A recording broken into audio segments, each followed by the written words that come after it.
All right, on live here. So, usually I go out and I talk to strangers with old 2 Day David back here, and uh, didn't get to go out this weekend, so I'm talking to people on the internet. And I ran into Hermorai. Hermorai. I'm going to butcher the name all day. Um, You uh, can break it down like three syllables. let's hear it. Her, Her, mo, Mo, ra. Ra. Hermora. I got it. Okay. Um, and we started talking about what's going on, what we care about in life, and he was telling me about his journey into Hinduism, and I was like, "Pump the brakes! This sounds like the kind of thing that I want to do. I want to learn about with 2 Day David." And he was generous enough to jump on here with me. So let's say you just met David here. He was born yesterday. What's if he was to hear about this Hinduism that you're talking about, how would he come to know what you're talking about?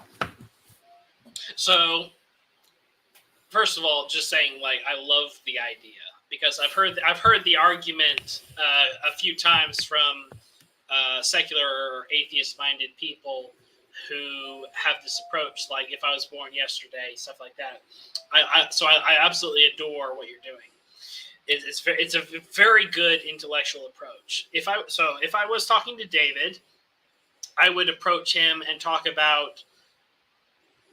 First of all, I would start by building some foundation.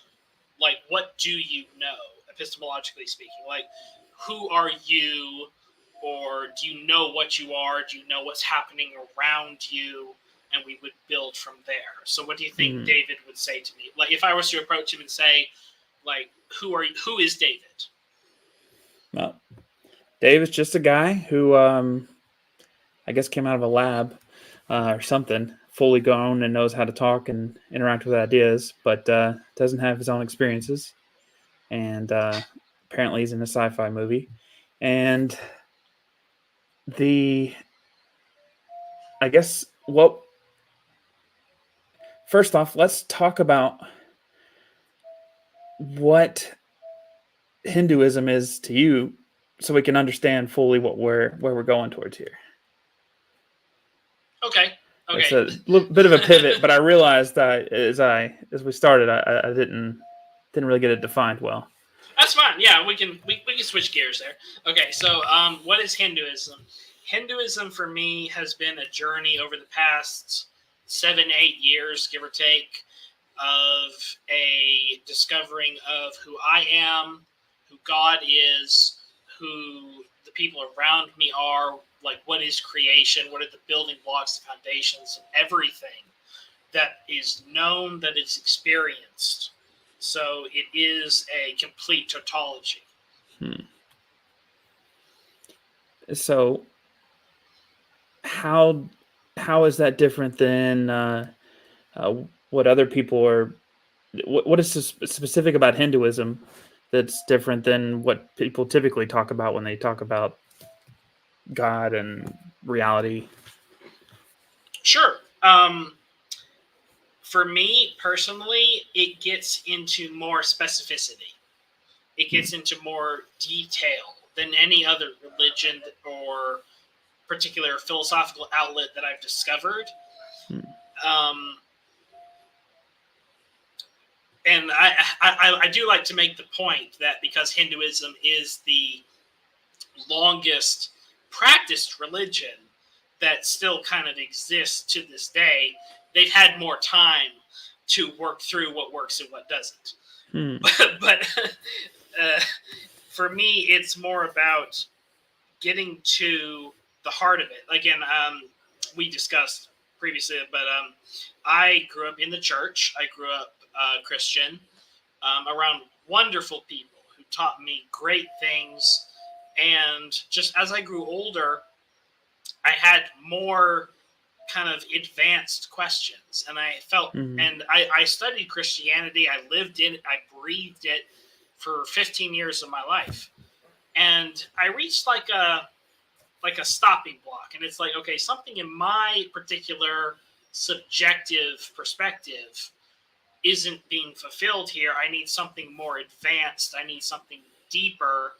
And that is what I think Hinduism has to offer for people who share that particular outlet, in that there are so many different spiritual paths. There's so many different ways to discover who you are and your relationship to God.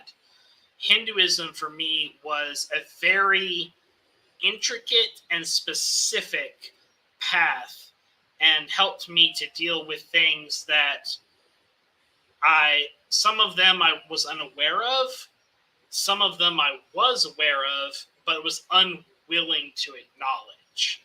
It was like a theological punch in the face for me. Like, okay. How did so you're living in a Christian worldview? How did Hinduism even come up? Like, what convinced you? What convinced me? So I grew up in a Bulgarian Orthodox church, surrounded by priests and nuns, the most beautiful, caring individuals. My godfather, who was a priest, spending Father David, spending time with him, talking with him, conversing with him. Just, it was an absolute wonderful experience, and I wouldn't change it for the world. When I got older, I moved to a different state, and I discovered Protestantism.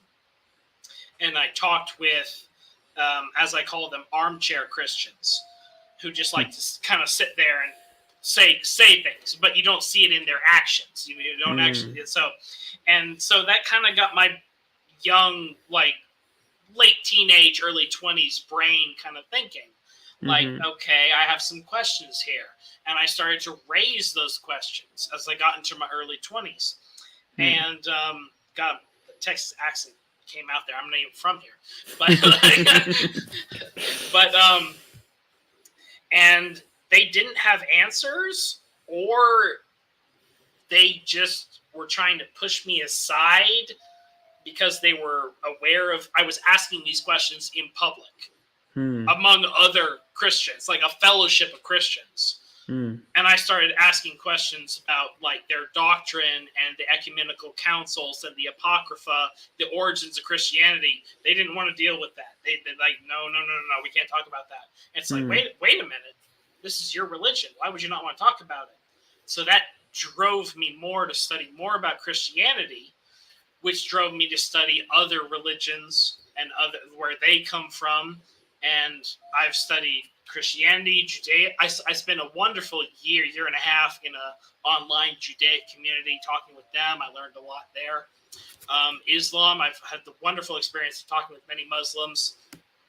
Hinduism was the oddball, though, because I never really encountered many Hindus online, but there were so many Hindu outlets on YouTube or written documents, and I found a wonderful teacher, Jay Lakhani, who introduced me on YouTube. He is the head of the Hindu educational services in the UK, I believe, and Hindu education in the UK, and started listening to him. And then I found Swami Sarvapriyananda. I hope I pronounced that right. Forgive me, Swami, if I didn't. And yeah, it's just been a fantastic journey ever since then. That just because those questions that I had so many questions that Christianity wasn't giving me. And yet Jay Lakhani and my Swami, they were giving me actual answers, but it wasn't just answers where this is how it is. They were answers where this is what I like. This is the perspective we share. Meditate on it, think about it, and then come back to me with what you've discovered. Interesting. 1 second.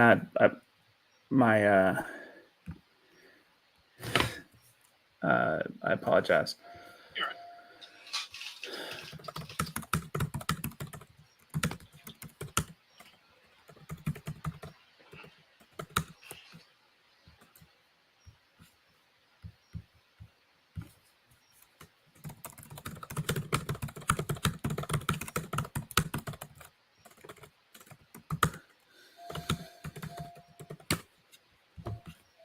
Sorry about that.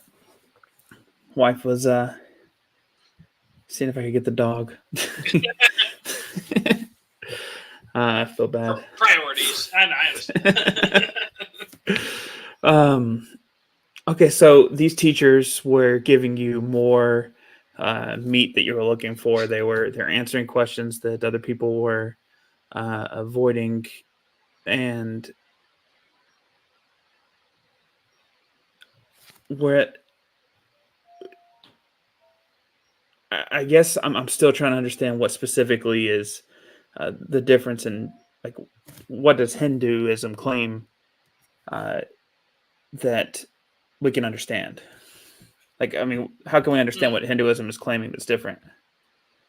Okay, specific differences. Okay, so the glaring one, I suppose, for a lot of Western-minded individuals like me who grew up in the States, in the church, is religion is focused around this idea of salvation. Judaism kind of has this. Christianity and Islam definitely have this. The idea of that there is a good place and a bad place that you're going to end up. The idea that there are moral actions dictated by God that you should do and that you should not do. Hinduism does not have a particular idea of salvation in this sense, which was very different for me, obviously, growing up in the church. So that would be a very different starting block. Of course, there's going to be a few steps before you even get to that. But salvation would be a key difference. Doctrine would also be a key difference as well, kind of tied to that. Like, there are Hindu scriptures, like there are the Upanishads, there are the Bhagavad Gita, there's the Vedas, and many Hindus also probably read the Dhammapada written by Buddha. These are not considered laws as it is perhaps in Christianity, or like the Ten Commandments, or what Jesus taught as rigid, like this is how you should live your life. A funny analogy I heard was Buddha. It was like Buddha was a guy who lived 300 BC, give or take, and he went out into the wilderness. He grew up in royalty, is what we know historically. He grew up as a prince, and he wasn't satisfied. Like, he saw suffering among the people, but he was living a lavish life, and he's like, something's not right. Something's not clicking here. So he went out in the wilderness, and there's the wonderful story of him encountering like this demon figure, this demon of temptation, of all the worldly pleasures. And he was just like, no, there's something beyond it. There's something beyond that.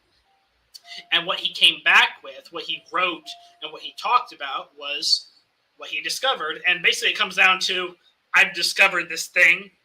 I think it's pretty cool. It helps me. Maybe it'll help you. If not, to each your own. So that's very different from kind of a rigid, dogmatic approach. Interesting. Now,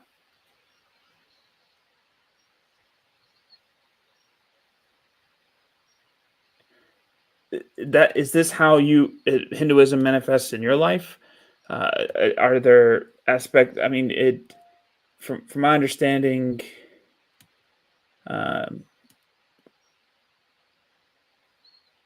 so you have a lot of, this is how things should be. Like, I mean, this is likely the best practice for life. Does Hinduism make any claims of this is how things are? It does make claims as to how things are. It doesn't deal in things about how things should be. Okay. As opposed, again, like I'm surrounded by Protestant Christians. So they will tell you, many of them will tell you about how you should be living your life, about how you should think, how you should approach God, things like that. Hinduism focuses more about how you can approach God as an individual. It focuses on the individual fully acknowledging the difference in mental patterns, the ability to think, the ability to speak, the ability to interact with other people. It like the whole kind of spectrum of the human experience. It's like the question would be like, if you were trying to convert, as I suppose as I did, it's kind of like, how do you approach God, or what do you think God is? Would be some of the first questions. Well, David doesn't have many experiences with that, so we're kind of testing the waters to see what everybody's else's experience is and see if it's something we experience too. Yeah. So I guess I'd ask you the same question. How do you approach God? Who do you think God is, or what? Or yeah, no, that is the question, of course, isn't it? Like, and it's a beautiful question. I tend to approach God.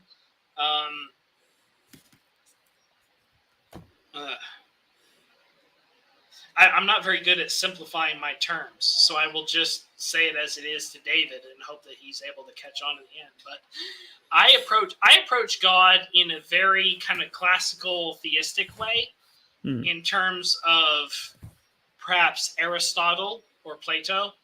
It's very similar in Hinduism.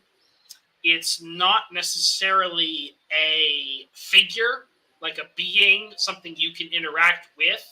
It's more of a principle. It's more of an understanding of the grand scheme of things. Like the kind of an all-encompassing, all-pervasive happening. So what does it mean to interact with something that's everything? Well, paradoxically, you can't really do it, because the way that we as human beings have evolved, the way that we have grown out of this planet, the way that we have developed, we see subjectivity, we see multiplicity, we see all these different people, all these different animals, life forms, inanimate objects. We see stars and planets, everything around us. So how is it possible to have this idea of oneness? It's a very complex idea. And it's difficult for a lot of people, and it's taken me a great many years. And that's what I would say to David is that this is not something I believe you can understand in a day. I am not going to convince you in this conversation. What I would say is that this is what I have discovered over my around 30 years experience. All of it culminated into this one thing. So that would be my advice to David at that point, is to listen to what I have said, think about it, but go out and experience it and see if what I've said reflects into your experience. If David were to go out tomorrow and try to reflect on the experience, what experiences should he be expecting? Everything. Take in everything. Then what specifically is Hindu about that? The Hindu part would be taking in everything, and then the practice which we call nati nati, which is a process of deduction. So you would take in everything. People around you, animals, plants, trees, the galaxy, everything. And then sense experience, and then you would come to a point and you would meditate, and you would be able to focus and say, who am I? Or you would focus on a singular point, a singular question. Who am I? Who is God? What is actually happening? And through the process of deduction, you would be able to eliminate certain factors.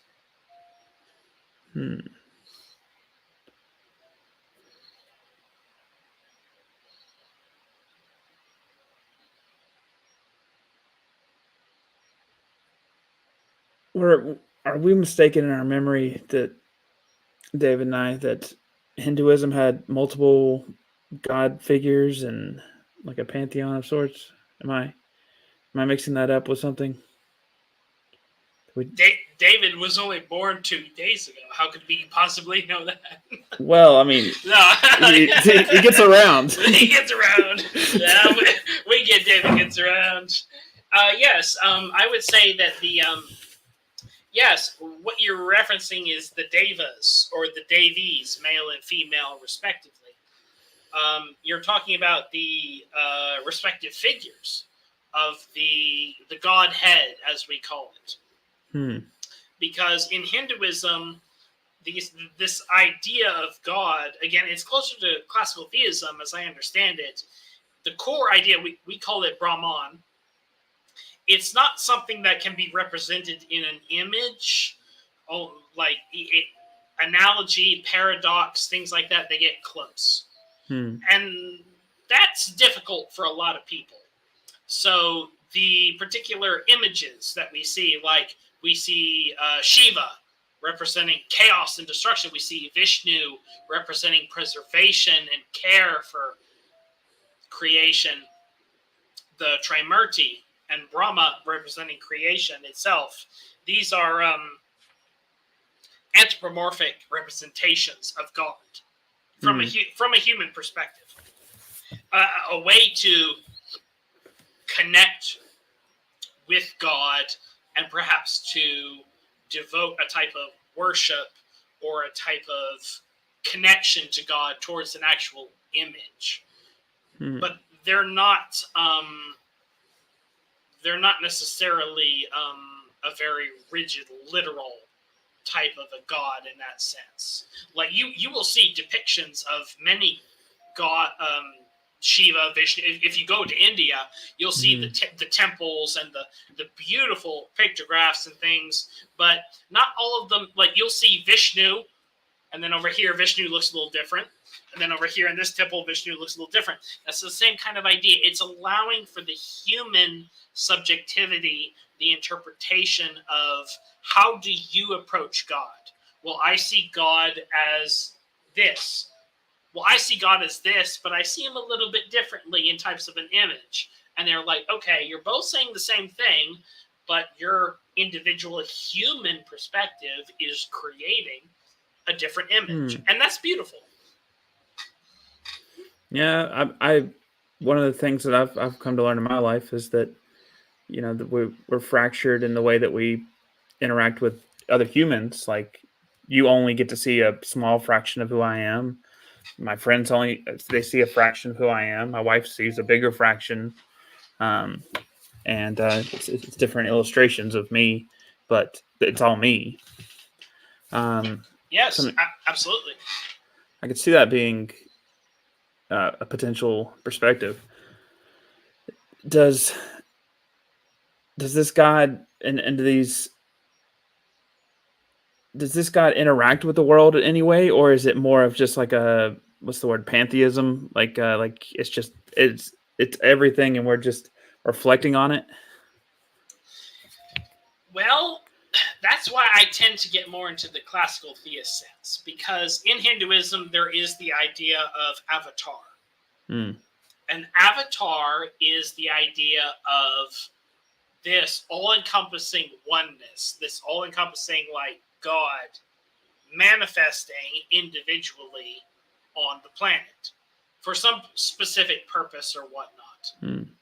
We have Rama, we have Krishna is one of probably the most well-known. Everybody knows the name Krishna. So that's where for me personally, it enters into an area of unfalsifiability.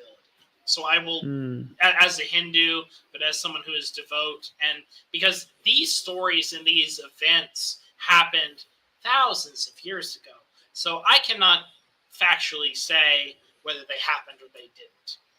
But I do fully acknowledge the impact they've had on the people since that time, and also on my life, and also, again, the things that Krishna said I see reflected in my day-to-day life. So it's like, was he this all-encompassing God manifest, or was he an enlightened human being who had a better understanding of God than those around him?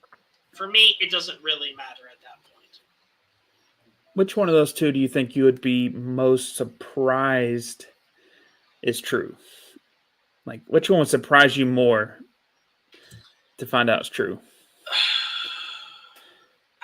I couldn't really say, because they're both even. They're both right there on the same line for me. So I could see both as the same kind of probabilistic, truth. If it was demonstrated beyond a shadow of a doubt that there was not like an avatar state interaction, and it was just a man with wise words, would that affect your belief at all? Of course not. No. Okay. So are there any sort of avatar interactions today? Maybe some, but to you, I guess, and your belief? Not that I am aware of. The most recent one would have been at the turn of the 20th century. The documented life of Sri Ramakrishna. And his people who went on to talk about it. So, God, these names always trip me up because I'm dyslexic. Vivekananda. There we go. I did it. But you're doing great. Yeah, many people do view him as I believe many people do view him as Avatar, but there is the difference between Avatar and kind of a sage in Hinduism. Some people view him as sage, some people view him as Avatar. That would be the most recent occurrence at the turn of the 20th century that I'm aware of. I know of no present people who are like deemed as Avatar. Just equivalency's sake, is an avatar kind of similar to like Jesus, as the Christians describe, as like a manifestation of God on earth, or? No, because Jesus is a demigod, and I know I'm going to piss off the Christians for this, because God interceded and impregnated a woman with his own, and she gave birth. Sure. Avatar, in terms of the Krishna story, is that there was a man, there was a woman, God came in between them, and it was from the seed of the human man and the female, and he came together in that moment. He wasn't a demigod. He was born through two human beings. Historically, that would be the difference.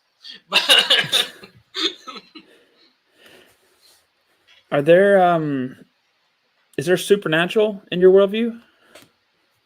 That's a word I have problems with, because that word is so laden with like baggage. Yeah. So I don't use that word in my own vocabulary. Sure.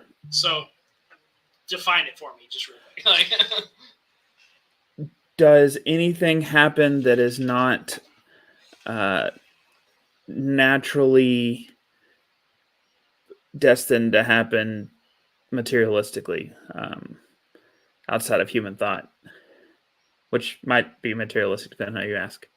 Yeah, but see, I don't believe that human thought is materialistic, so I can't answer that question. Well, let's just say, does the gravity ever not fall? in Hinduism? Like, can a miracle occur? Can something that is not natural, that breaks the law of causation? Laws of physics. Yeah. No.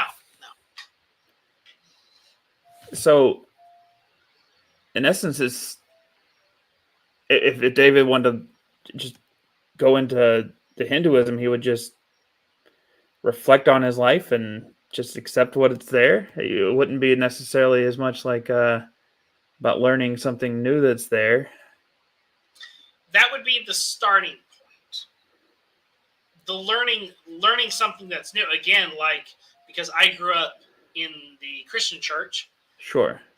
So there were many things that I knew. When I discovered Hinduism, it was like there are many things that I didn't know, because the people around me, the people there that were teaching me, they probably didn't know them either, and I can't fault them for that. Sure. So it is very much about that learning experience. It's about delving deeper. Is there anything in Hinduism that is not subjective to a person? Like could Hinduism be falsified? I mean, could it to say if this is not true, then Hinduism is not correct? There are absolutes in Hinduism. Yes. Can we go over some of those? Sure. Tell me what you mean by Hinduism has some absolutes. Okay, so yeah, Hinduism, just starting at the basic kind of historical anthropological definition, is it's a religion, it's a lifestyle, it's a spiritual practice that has been around for thousands and thousands of years, well before Christ. So obviously you see many different spiritual outlets, people practicing it in different ways, different devas or deities that they relate to. Yeah. But the core idea is that there is this idea of God. There is this idea of the Brahman. And that Brahman, being the creator, being the originator of all things, and that this is something that can be experienced. This is something that can be known by you, by me, the individual. That would be the starting point. How you approach that, I mean, even Krishna in the Bhagavad Gita, he named a couple of ways that you could do that. And there are more. But what Hinduism is proposing, what it is suggesting, is that there might be a multiplicity of ways to do this. And there are also wrong ways to do this. But like ways that will kind of, no, wrong is a harsh word, but kind of just ways that will hinder you. Like, the idea is that if there is one God, if there is an all-encompassing, all-pervasive kind of entity that has brought everything that we know into existence, all paths must lead back to that same source. But what Hindus are suggesting is that there are ways to ignore that. There are ways to get caught up in it. The word is Maya, what we call illusion, almost. That the illusion that you are this own separate individual, independent of God. That's what we would call the illusion, and that being able to establish in your own mind and in your own way that God created you. You are here, you are now, and God is with you here and now. So, yesterday, David talked to, it was either yesterday or the day before, 2 days ago, who knows. We just talked to a Christian who was using an analytical argument to say, you got to have a creator, you got to have a beginning. And he says that leads to the Christian God. How do we understand what leads us to Brahma and all of what you're saying there? How how do we get from just existing and assuming that, we came from something, like we didn't just come out of nowhere, to anything you're saying? Where do we start? So I would approach that with like, what was the definition of God that was given to David? I would be like, so this Christian that talked to you, what did he say God was? It was a good number of things. It was a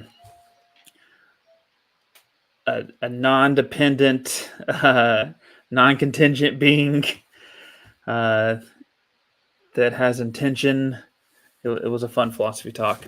It always is. It always is. Yeah.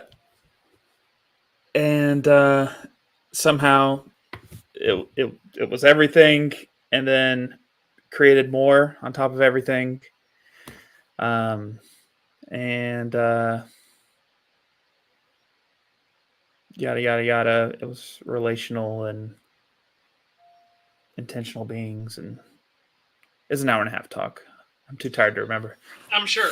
So I would approach that with, there's several different points I could approach that from, but I'll just start with the idea of like, okay, so God is non-dependent. So I would approach this with,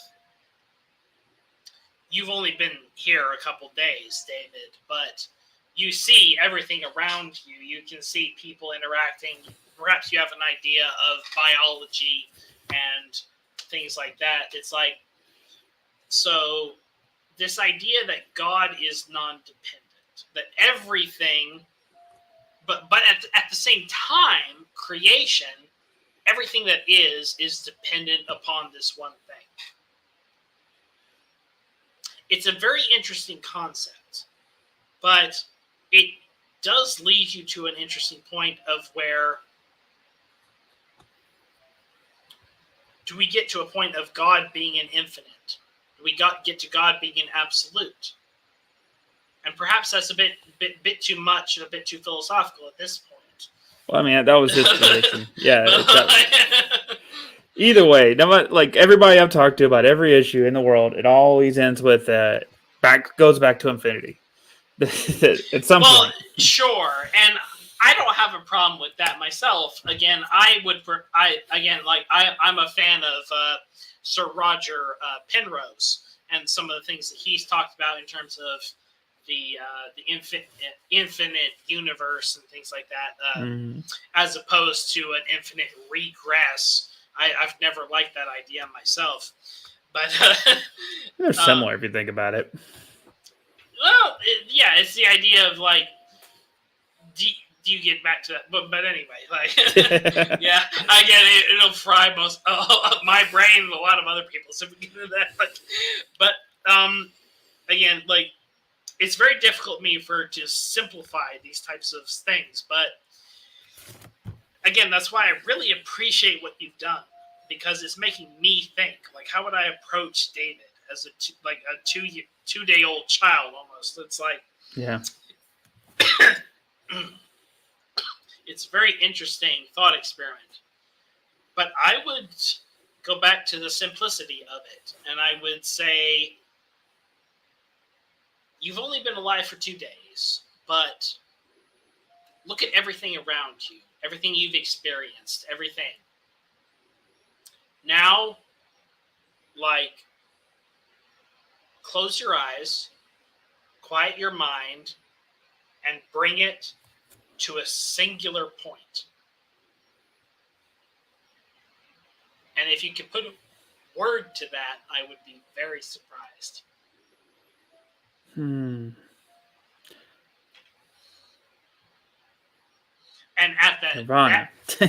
That was one word. That was a word that one gentleman thought of many years ago, and I have whole respect for him. Yeah, Kurt Cobain, he made some good music. Absolutely, God rest his soul. But it does get down to, because the thing with Hinduism, bringing it kind of full circle for me, is that people overthink this shit to the maximum. And Hinduism is more about simplify it, bring it down to the core basic terms, bring it into yourself, stop projecting deduction, bring it back, and then just bring it to this point. And what do you have? And the word that many people have come up with has changed through culture and tradition, but the Hindu word for it is Brahman. This idea of a simplified, all-pervasive deity, force, presence, this all-pervasive just Godhead that is all-encompassing. And if you can eliminate all of the extra stuff, all of the Maya, then that is where I guarantee you will reach in the end. And that is kind of the Hindu guarantee. So, like, take Christians, for example. I'm drawing a sketch pad here. Can you see this? Yes. So you got a circle. That's us. Don't worry about this scribble here. Okay. And I think in Christianity, they're kind of saying that God is everywhere, but he's also his own thing. And you got to be with God. Like you get separated from God through sin, or he created a separate being. That's not supposed to be what I. Are you saying that in Hinduism you got the circle, and then we're just dots in the circle? Yes, and the most in a way, because one of the most beautiful points, I don't know who I heard it from, or maybe I came up with it myself. I don't remember, but one of the most beautiful points that I can remember was we as human beings who have created out of this planet, who have been birthed into this vast universe, we're asking questions. We're trying to discover who we are. And at the same time, God is trying to discover what God is. Yeah. And because we are here, God is just trying to, because we have evolved to ask these questions, God can interact with us and ask questions of us, and we can ask questions of God. That's some of the oldest Veda tales of like deities like Indra coming down to human sages and asking them questions of like, what does this mean? And what, like, the deities, the devas in Hinduism, literally coming down to human beings and like, teach us. We don't understand what's going on. Is that to insinuate like another plane of existence, like a heavenly realm that they're coming from? I don't believe so. There are stories in Hinduism of different realms, kind of heavens and hells and purgatory. Like, Western people are going to be very familiar with that. But the way the stories read, they don't read like that. It just reads as like gods and humans interacting, kind of like the Greek myths. Kind of. Yeah. So what separates a god from a human?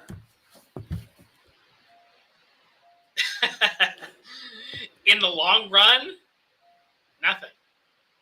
They are like the devas and the devis, the way that they read in the stories as very powerful beings, like kind of the anthropological explanation would be different deifications of God representing a certain aspect of creation.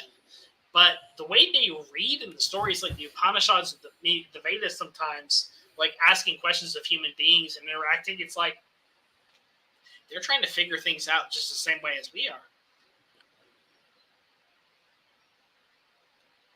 Okay, I got two questions. Okay. You can take it whichever direction you want to go. One, are these stories? You said they're literal. Are they literal stories of are they magical beings that are doing something that humans cannot do and are coming from a different realm or a plane? Well, my answer to that would be because it happened like, okay, so Okay, we're going back to the Yeah. Avatar discussion we had earlier. Well, not necessarily the Avatar discussion, but because these stories are so old, like the Vedas and the Upanishads were oral tradition so long before perhaps they were even written down. Like, this enters into an area of human history where it's like we can't definitively say either or. It like, so I can literally take it either way, and it doesn't really affect the story.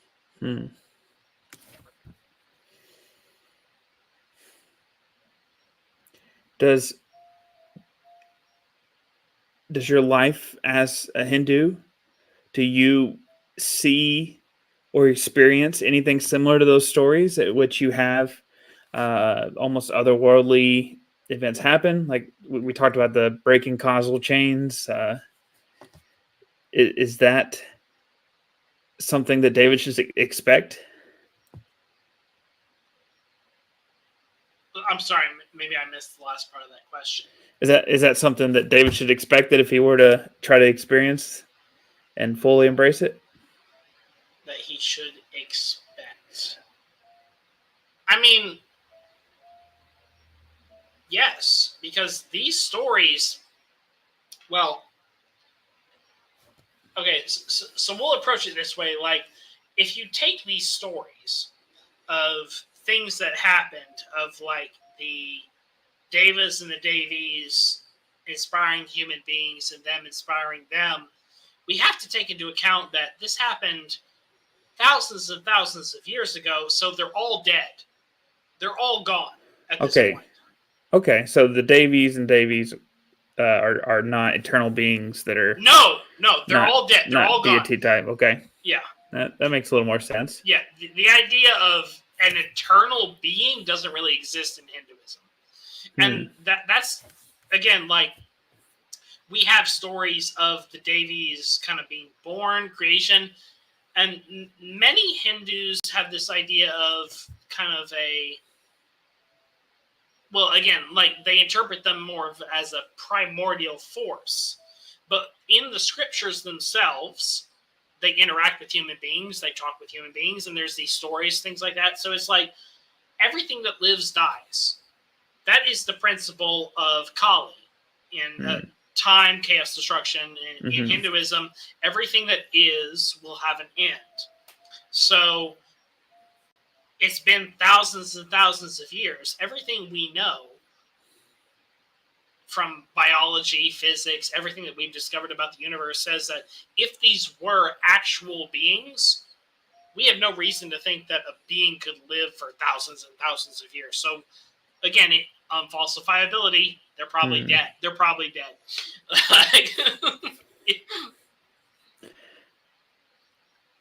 That clarified a lot for me. Thank you. You said earlier. Well, let me ask. In this stillness and this oneness, and then getting to the Brahma. Brahman. Yes. Thank you.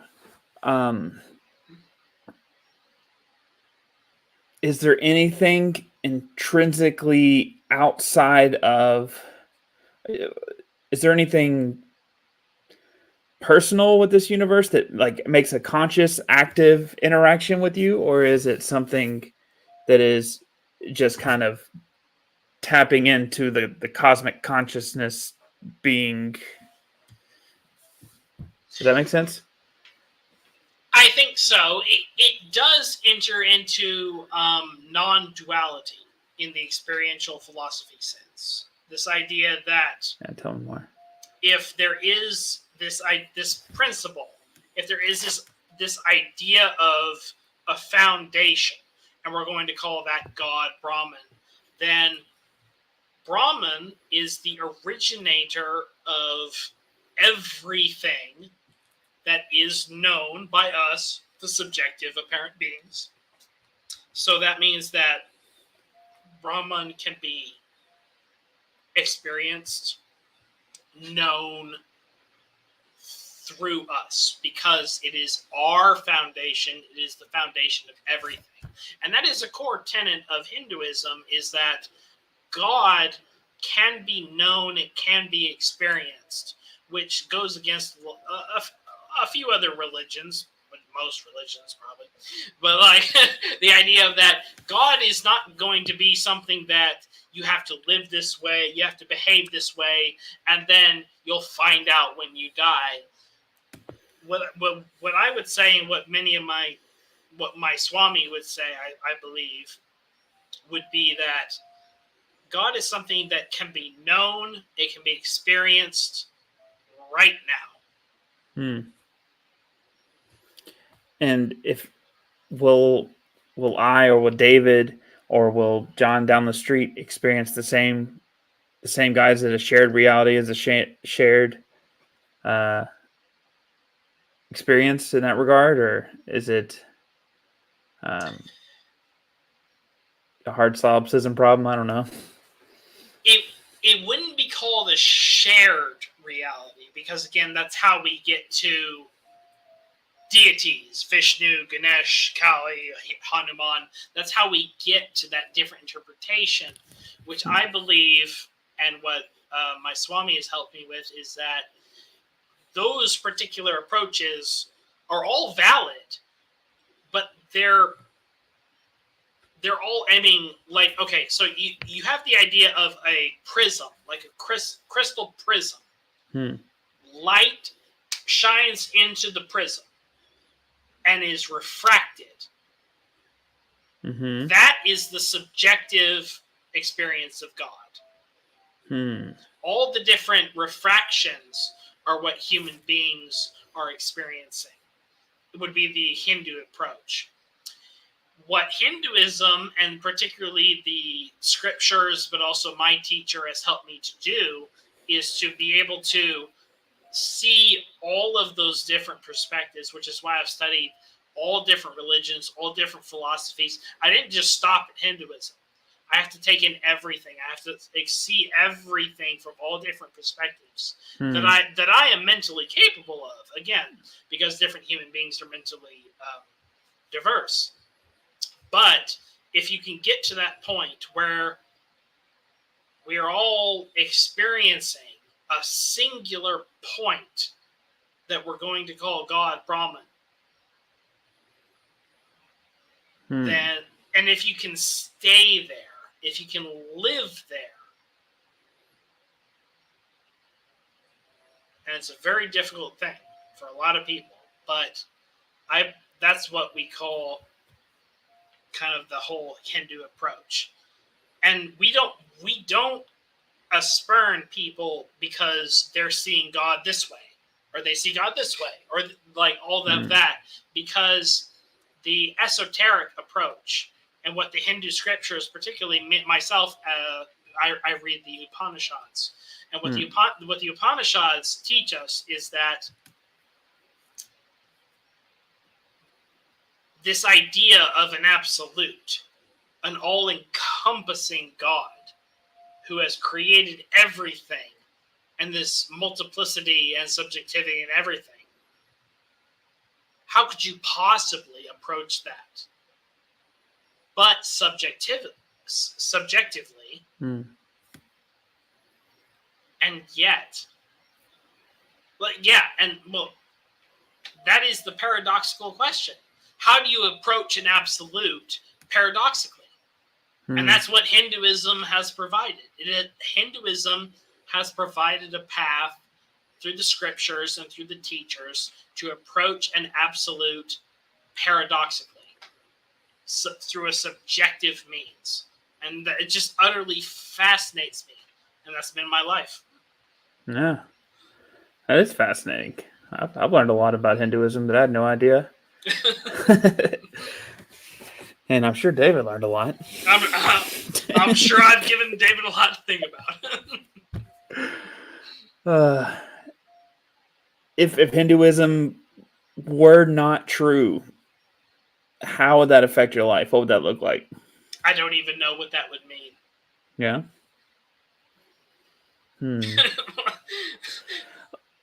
I guess maybe some other grand deity wasn't calling the shots or something. I guess that's the best case I could think of. If that deity made claims, I would have to question him. I would have questions. Do you feel you're like a mainline Hindu? Is this a typical Hinduism view? No. My particular outlet is called Advaita Vedanta. Yeah. Which is more of the esoteric branch of Hinduism. If you went, again, there's like over 1 billion Hindus on the planet. Sure. Most of them are in India, but they are cropping up in the U.S. and the U.K.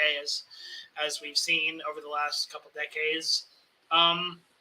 If you went to most of them, they would be more of Shivite or Vishnu worshiper.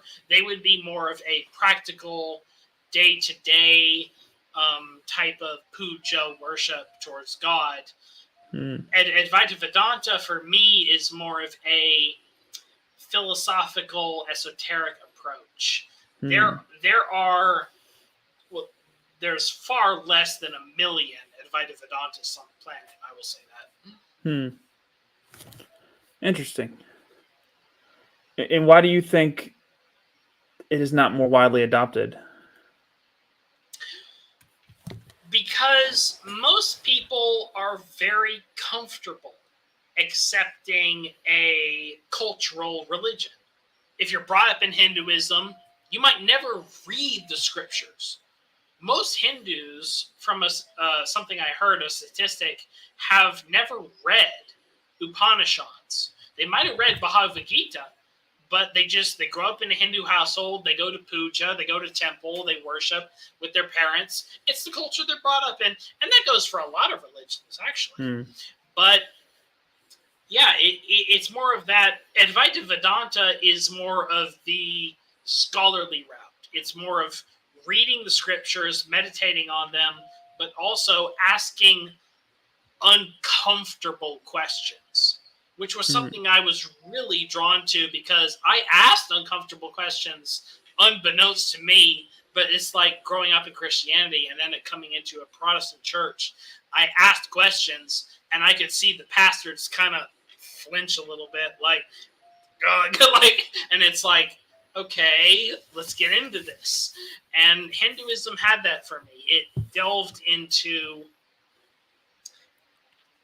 those questions. And then Advaita Vedanta, the esoteric sect of it, was the outlet that I responded to, which is what Swami Sarvapriyananda delves into as well. Dealing with the human condition, experience of God, everything in a very, very niche kind of way. And I fully acknowledge it's not for everybody. But this is the particular outlet and the approach to God that I have been able to respond with.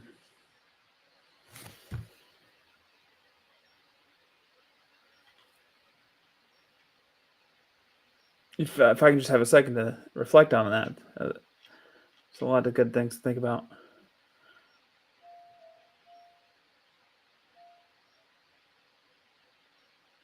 Fascinating, honestly.